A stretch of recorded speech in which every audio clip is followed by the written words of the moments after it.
ત્રિવેદી હત્યા કેસમાં અમદાવાદ સેશન્સ કોર્ટે ચુકાદો આપ્યો છે। 19 વર્ષ પહેલા 15 જૂન 2006ના રોજ અમદાવાદમાં સ્વાધ્યાય પરિવારના પંકજ ત્રિવેદીની થયેલી હત્યા મામલે કોર્ટે 10 આરોપીઓને આજીવન કેદની સજા ફટકારી છે।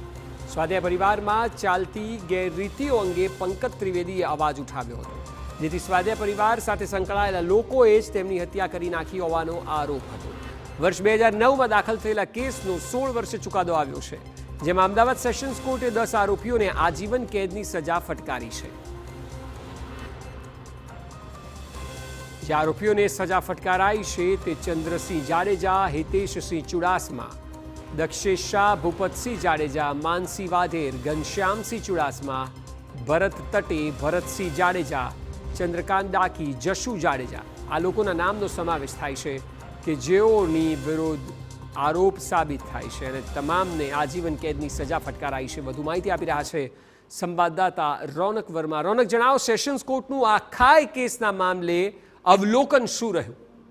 જે બિલકુલથી વર્ષ 2009માં દાખલ થયેલો કેસ, જેનો 16 વર્ષે આજે ચુકાદો આવ્યો છે।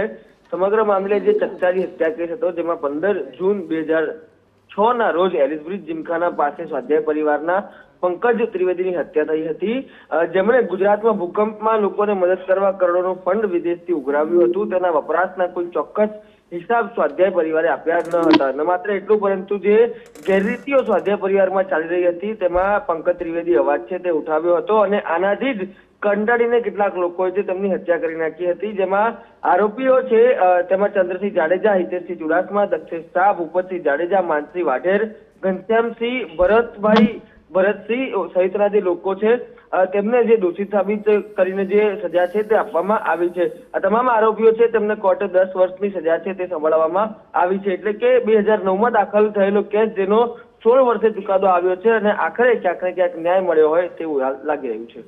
જી બિલકુલ રોનક, આભાર સમગ્ર માહિતી બદલ।